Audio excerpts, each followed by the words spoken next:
System riding to the core. Yeah. Reppin' Inner City Left. This is the Inner City Left broadcast. I am Amin TMK. Today is Thursday, October 10th. I have Emoja Lil Tanky Sumler with me. Emoja, my friend, what is good? What is up? Man, just living, trying to maintain. Let's discuss what's going on right now. You can see it in the description. There is, obviously, we're right now still recovering from Hurricane Helen that hit the Carolinas and other regions in the United States. We're now looking at Hurricane Milton, which is currently bearing down upon Florida.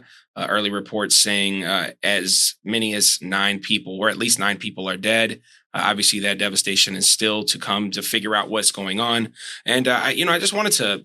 Obviously, it's really important to discuss the loss of life here, and I just wanted to kind of reference this to, like, we already heard from Kamala Harris that these victims of the hurricane are going to get $750. And, now we have another hurricane here. There's, no real discussion on like how to evacuate people who don't have the funds to get out. We were sharing an article earlier about the government in the Yucatan in Mexico, basically sending buses to bus out the potential, area of the hurricane and provide them with housing. And, we see here in the United States, there doesn't seem at all to be any response other than some pandering from Kamala Harris saying, don't raise the prices, even though she can obviously do more than just say that. It seems like the United States is just, again, reeling from these super hurricanes that are going to continue to happen, that are supposed to happen once every 100 years, and now we're getting 2 within a year. No services. Obviously the American people are suffering. What are your thoughts? I think this is, again, right, why Americans are so cynical as it relates to the services of the government, especially as they're offered, right? We know that Israel received $22.76 billion, at least, right? The Brown University did these numbers, okay? Argue with the Secretary of State, it's not that, imagine if that kind of money was going into American infrastructure, right? But who would we trust to do these things? So first off, you'd have to piss off the railroad barons and finally nationalize that shit like you should have 70 years ago. Then you would finally be able to lay the kind of track that allows for there to be high-speed rail, because that's the only way you can really move people away in these kind of situations, right?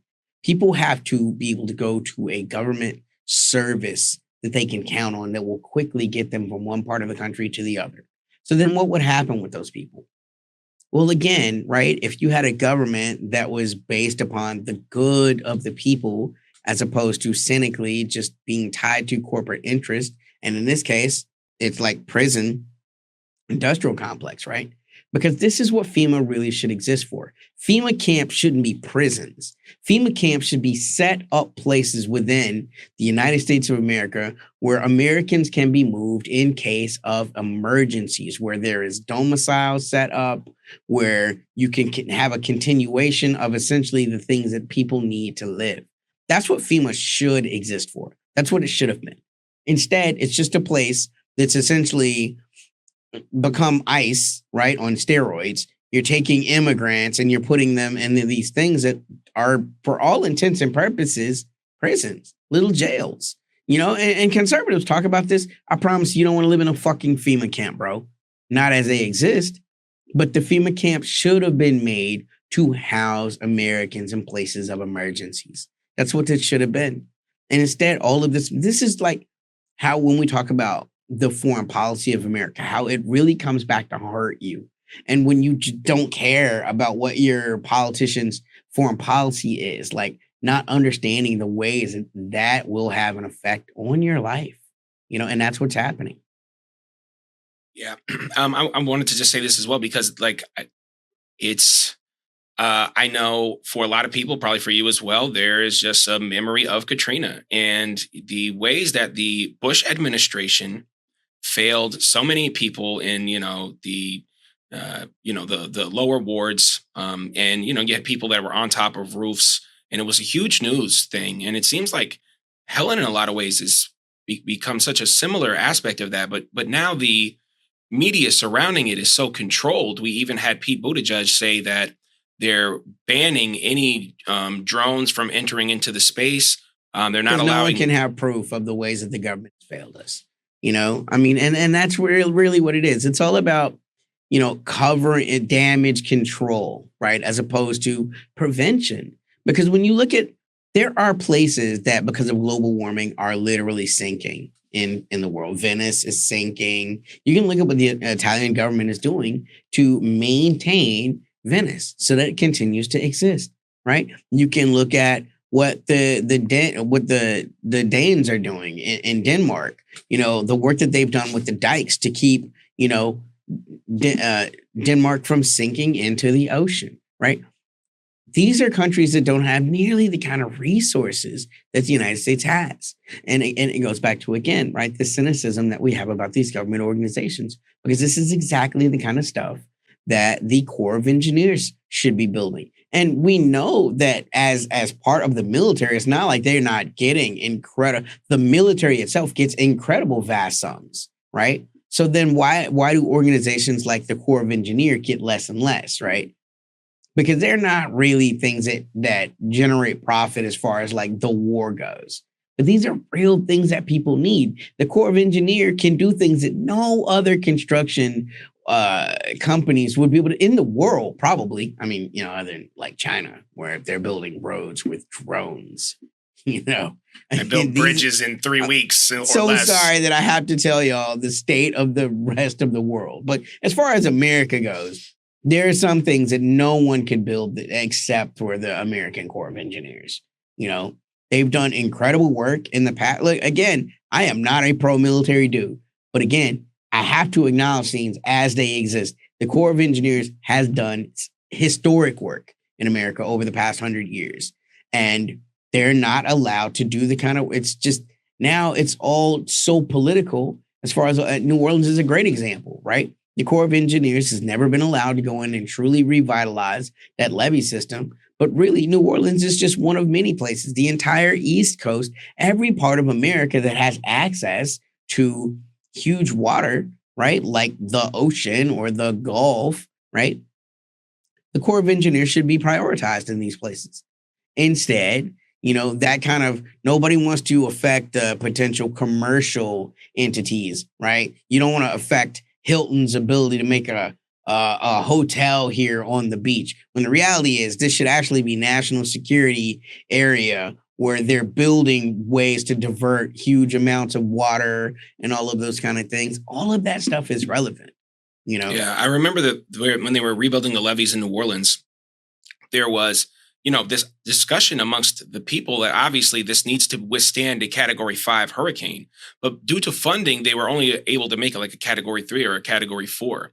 And now what we're seeing with, Milton, and not just Milton, but these new hurricanes that are going to pass. I mean, we talked about La Nina and what that pressure, these weather environments that, obviously changed patterns in a way that affects the ocean. They're going to continue to happen. They're once supposed to be 1 in 100 years, and now they're 2 within a year. And you need to not only have Category 5 infrastructure levees, but like you said, I mean, you need to.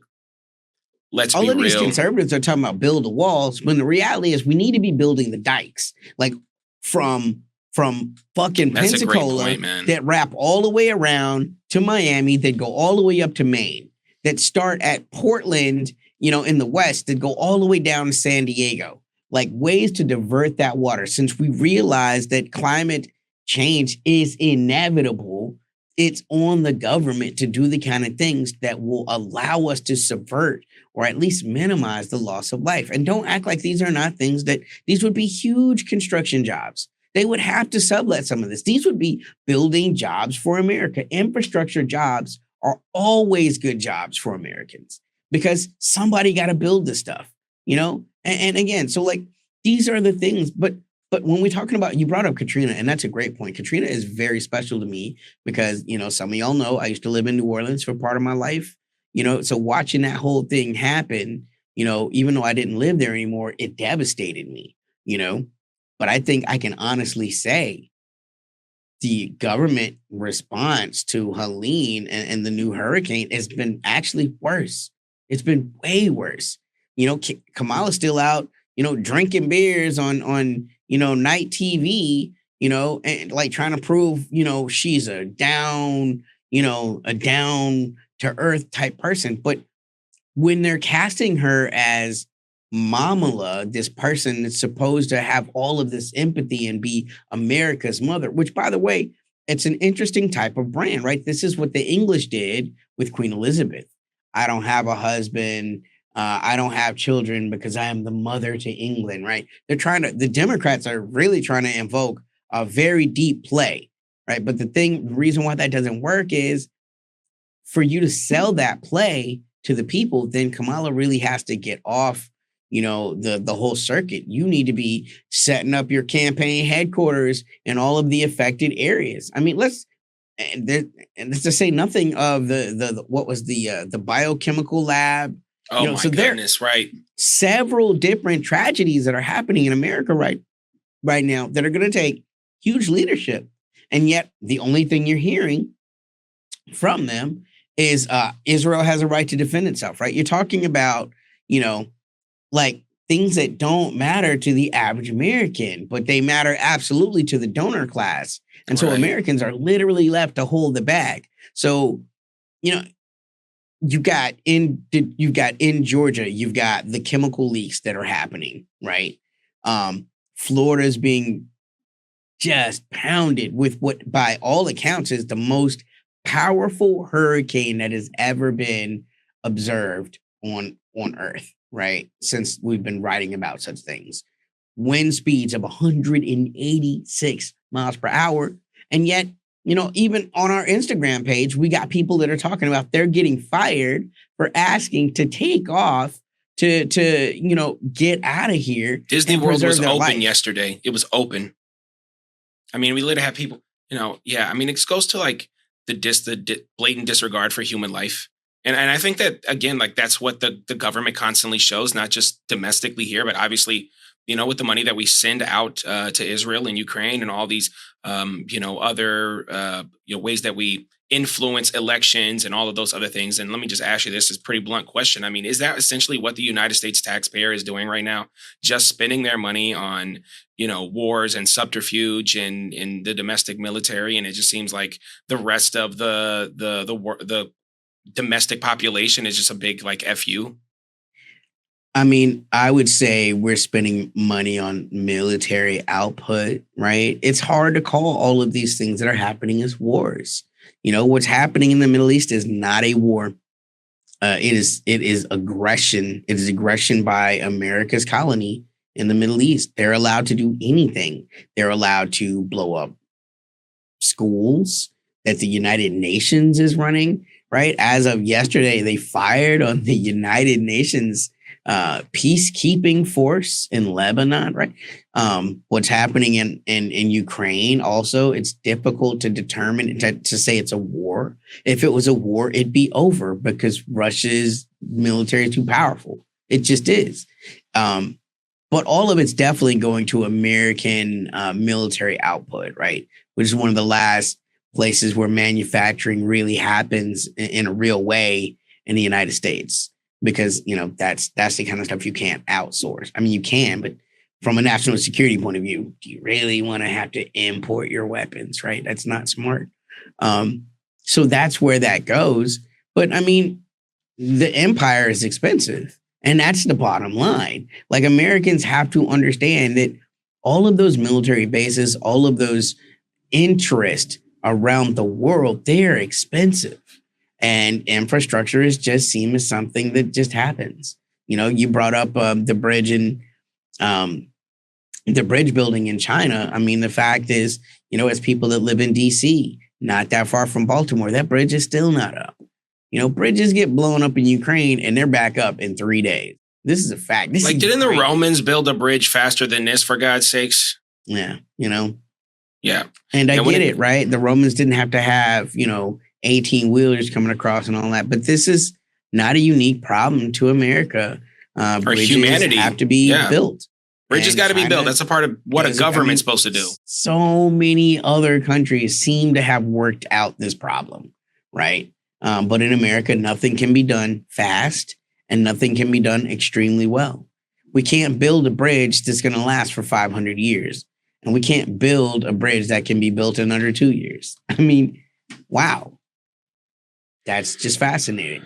I want to talk about this because I just feel like, again, climate change is such a huge part of what the rest of humanity is going to have to deal with, like on down the line. And obviously we're going to have to come up with very unique solutions to this. But it does seem like the United States military apparatus is one of the biggest drivers of pollution in the world. Whether you talk about just direct, like you said, it's maybe not a war, but it's going to be sanctions, and sanctions have to have, like enormous tanker or enormous vessel, U.S. vessels out there, like enforcing that. And not to mention, I mean, we talked a lot about on one of our podcasts way back ago, like Iraq having to deal with so much radiation from all of these bombs and ammunition. Those things are harmful to other people, and they kind of grow deformities and all kind of things like that, because that's what the nature of war does. And it seems like now the nature of war from the Nord Stream pipeline, which Russia is now saying they feel very confident it was the UK and Britain that did this. And hey, if you don't believe it, sure, whatever you want to go with, but that's what they're saying. That's what the global Biden, right, who on the one hand wants to be seen as this great environmentalist, and on the other hand is a person that guaranteed that if Germany didn't take down the Nord Stream, it would be taken down. I mean, that would be enough in a court of law to establish motive, in a court of law, right? And so when we talk about Nord Stream, I get that most Americans don't really know what that is, but let me explain. Russia is one of the largest petrochemical distributors in the world. And they pretty much funded the European Union's entire economy, but especially countries like Germany, because they were able to get extremely inexpensive gas from the Russians. Now, we won't even look at the geopolitical implications for that, with the United States also being a competing, hydrocarbon distributor. In fact, the United States is the largest hydrocarbon distributor in the world. So take from that, like you would think it's Iran, or you would think it's Saudi Arabia, but it's actually the United States. And so don't even think about the competitive aspect of why you want to see the Russian pipelines destroyed. But the fact of the matter is they were threatened to be destroyed, and they were. And that's not a small act. So when we're talking about pollution, of course, there's the pollution that an aircraft carrier makes. There's the pollution that a fighter jet makes. But when you're talking about something like the Nord Stream, on the low end, estimates are 220,000 metric tons of methane were released. On the high end, they're saying somewhere around 475,000 metric tons of methane were released. Now, that's not the act of an environmental president. It's impossible to really extrapolate the type of damage that the release of that kind of petrochemical into just the air, right? Imagine the damage that it did to the ecosystem of the ocean in there, to say nothing of the fact that it didn't stay in the ocean. It left the ocean and went up into the environment, right? So can I say absolutely that this made the hurricanes? No. But I can promise you it didn't help. Yeah. And I think it's like causality is not necessarily a straight line. And I think, again, I don't want to say that, we've been talking about climate change since the 60s, okay, or at least scientists knew about it. We know it was actively repressed in the media by the oil companies, and we know why. Capitalism and the petrodollar is, the petrodollar is the most important thing to capitalism. So you have the United States constantly denying climate change, not to mention, I guess your environmental president, Kamala Harris, is now saying that she never said she was against fracking. She loves fracking. She loves fracking more than you love fracking. Because the United States is the largest petrochemical distributor in the world, and those guys make investments every 4 to 8 years in politicians. And either you want some of that Citizens United totally sanctioned, legal money, not a bribe, totally not a bribe, totally free speech. Either you want some of that money or you don't. Guess how you get that money? You don't Yeah. say bad things about fracking. Yeah, and not to mention the strain that it puts on like the expansion of green energy. We talk about this all the time because I think we're just like fans of renewable energy. It's just cool to see how a solar panel works or Right. these, solar fixtures, Wind capture. ocean ocean wave energy capture. Lots of cool ways to go about doing this. Obviously, it's not going to meet every single energy need of today. But all you want to do is chip away, do your part. Right. And that's the problem is I'm not saying that like Al Gore invented it, but I do remember seeing Al Gore talking about climate change in 2000s. The Democrats were supposed to care about this. And now it's worse than ever. Scientists are now saying that the thresholds are already passed. We're already on for climate catastrophe. So we're going to have to go way above and beyond. And the United States not being the leader in green energy, not being the leader in EVs, not being the leader in de-escalation, not being the leader in, replanting forests, not being the leader in wind or, like we said, green of any kind. We saw Ronald Reagan took down the damn first solar panel off the White House. That was a political Right. act. And, Right. it seems like, these capitalism you can't bring up- commodify the sun. You bring up An Inconvenient Truth, right? Which is the documentary that was released by Al Gore, which ironically, his family made their money in coal. So, draw from that whatever conclusions you want. It's like the Koch brothers, like when they like invest in, climate crisis work. But he makes this whole thing about the climate disaster that's coming, and then what happens? He loses to an oil guy who claims to be from Texas. So once again, that's the American system saying, "Man, if you don't get the bullshit the fuck about my face, right?" And like the most American way possible. And Al Gore has been essentially relegated to history. Now, this was the vice president under the Clintons. It's not like you don't see the Clintons everywhere, and it's not like Al Gore is dead. So why has this person been essentially sidelined from the Democratic establishment? Nobody. John Kerry gets talked about more than him, and John Kerry was never even fucking elected. He lost. Yeah, they act like these Democrat not heroes, obviously, but like big names. Al Gore ran for president. He probably won the presidency. Was the vice president of the United States for 8 years. Right. Twice as long as Kamala so far. That world, at least. Yeah, exactly. So, I wanted just to mention this too, because like, I get that, I can't blame climate change on Nord Stream, or I can't blame climate change on the U.S. military, but I can say that the capitalism that has been driven by the United States to the point of not being able to commodify the sun, not be able to use these technologies, and not only that, suppressing the technology that doesn't allow not only tariffs. And there's a lot of ways to suppress. I love that you went there. BYD is a wonderful way of bringing down emissions because they're the world's largest EV manufacturer, much larger than Tesla. They could buy and sell Tesla like several times. Like BYD is actually big the way that Honda is the biggest car distributor in the world, man. Right. And not only, again, I don't want this to be a commercial for like BYD. It's not. Just but the reality is you cannot change the fact that emissions would go down if Americans had easier access to EVs. And also, this is good for the American worker because the prices of these cars are significantly lower than their American offerings. I'm sorry, if I don't have to worry about, am I going to be able to make my car payment and my rent payment? That's good for my credit. That's good for my state of mind, right? I got my car handled. I got that knocked down. Because this is something in Islam, and when you go to these, a lot of Arab countries, there really is no loan culture. There's no credit scores outside of the United States. So you don't have the same, the United States is just run off debt. Like if you don't have that, Right. if you buy land, you still have to accumulate some debt. If you have the money on hand to buy a house, if you have $1 million to buy $1 million house, it's not a good idea to do that. And I don't understand how capitalism works sometimes, other than to say you need a little debt. The bank's got to get a little bit of something. It's got to get a piece. That middleman's got to get a You can piece. never be too free. You always have to owe somebody. Yeah. That's incredible. Yeah.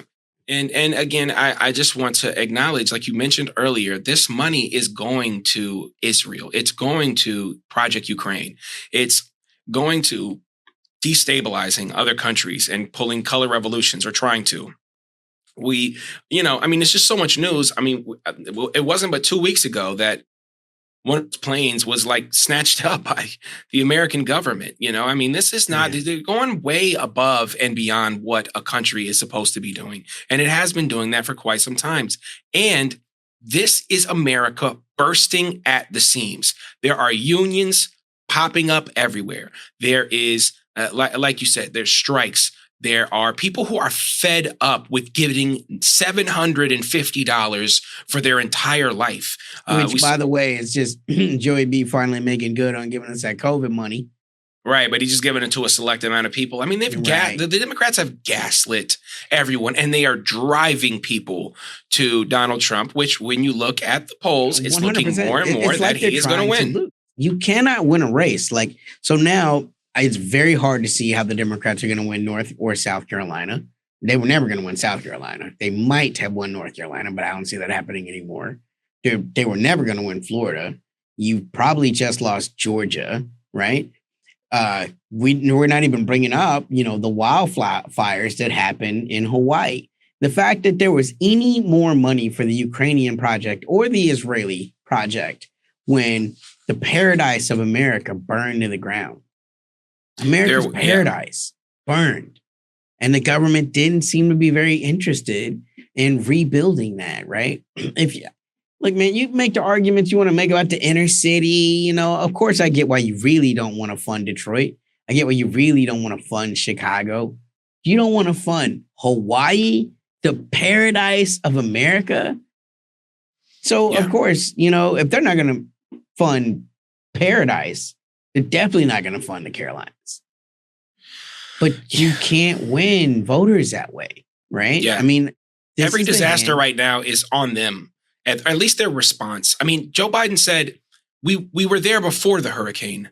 What? Doing what? I'm confused about what that has to do. Did you create infrastructure? Exactly. Did you evacuate people? Did you help some buildings get to a category 4 or category 5 level of foundation? Or did you just do nothing? Or did you just make that up? Area groups brought back into America to help, transport Americans to safety instead of just being perpetually parked in the Middle East. I mean, again, it's supposed to be the American military that's supposed to be defending America, right? So all of these resources that, again, you could have used to move people from places that are unsafe to places that are safe aren't even available due to the foreign policy of the Americans.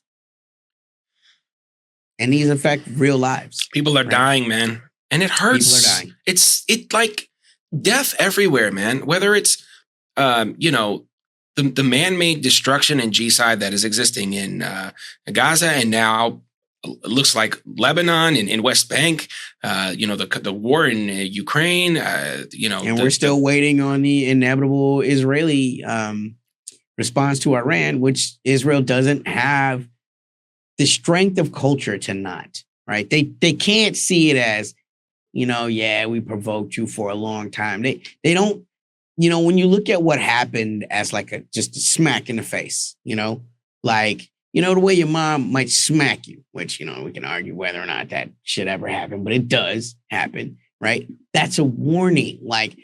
I can enact a much stronger form of violence, right? And that's what Iran did. They limited all of their strikes, according to most sources, to strictly intelligence and military sites. And this is why very few humans died in this retaliation, right? And it's important to frame it as a retaliation, not an attack. So when I hit you back from you hitting me, you don't get to hit me again, or it's a fight now. If you hit me Right. and I hit you, it's like, calm down. If you hit me and I hit you and you hit me, now it's a fight. Yeah. And that fight will drag down the entire area.